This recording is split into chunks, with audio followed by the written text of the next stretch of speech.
Thank you for joining us. I'm Rob Arnott, and I'd like to share with you some work that we've done on what we term a 3D hurricane, the interconnected influence of deficit, debt, and demography. Demography's impact on the economy and on the capital markets is, we think, sharply underestimated by much of the finance community. Demography for us in the U.S. means a slower growth in the labor force in the years ahead. That means slower GDP growth. Slower productivity growth in the years ahead. Why slower productivity growth? Because mature adults are becoming the dominant part of the labor force. Mature adults change their productivity from year to year much slower than young adults. So you've got two engines for GDP growth, growth in the labor force and growth in productivity, that are both going to be slower, and yet we harbor the illusion that the past rates of growth of GDP should come back. They won't. Now, in order to maintain that illusion, we've engaged in an addiction to debt-financed consumption, spending money we don't have, deficit spending, to prop up the GDP. That in turn creates an additional debt burden for our kids and grandkids in order to maintain the illusion of ever-rising prosperity today.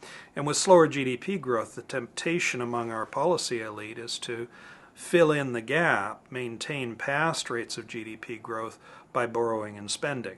It's a little bit like a family borrowing money they can't afford in order to buy a car they can't afford. It feels really good, but it's not true prosperity. The impact of this is to increase the deficits and debt and increase the burden that's being passed on to future generations. The impact is most felt in public finance and pensions, notably public pensions, where investment returns are lower, where the liabilities are soaring, and where the reluctance to increase the rates of contribution is a key element of the problem. The solution is actually a very easy one, but it's politically unpalatable. We're living longer, we're living healthier, therefore we should work longer. So age of eligibility can, should, and indeed eventually must rise materially. Means testing, so that we deplete our bank accounts before we deplete our children and grandchildren's bank accounts. Rationing of the most expensive slices of the entitlements pie. These are things that are coming. We have to be braced for them. We have to prepare for them in our own personal planning and for our clients. Now, when we look at demographic profiles of a nation, it's often useful to look at the composition of the population to see where the growth in population is coming. And we can see that there is a very powerful surge of youngsters in the U.S. in the early 50s. The baby boom became a soaring roster of 10 to 15-year-olds in the mid-60s, 20 to 25-year-olds in the mid-70s, and on up to a surging population of senior citizens in the years ahead. Now, the population of senior citizens has been rising very, very gradually for the last 60 years relative to the aggregate population. It's poised to soar over the next 20 years. That's the demographic slice of the 3D hurricane. Japan is in the midst of its own 3D hurricane. The median age in Japan was 22 in 1950. Today the median age is 45. In 2050 the median age will be 55, and 40% of the population will be retirees. Then we turn attention to a comparison of Western Europe with emerging economies, and we find a very different picture. Western Europe is a little bit between U.S. and Japan in terms of demographic profiles and the rate of change, the pace of the aging process. So Western Europe faces a tougher 3D hurricane than we do in the U.S.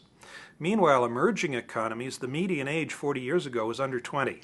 Imagine a well-functioning economy and political system made up of teenagers. I can't either. That's why they were third world. They're not third world anymore. They are truly emerging.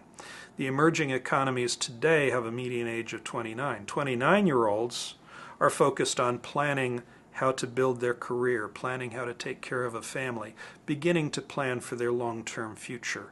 So the emerging economies are right smack in the demographic sweet spot where the fastest GDP growth occurs. an economy built on a foundation of 20 to 40-year-olds focused on their future.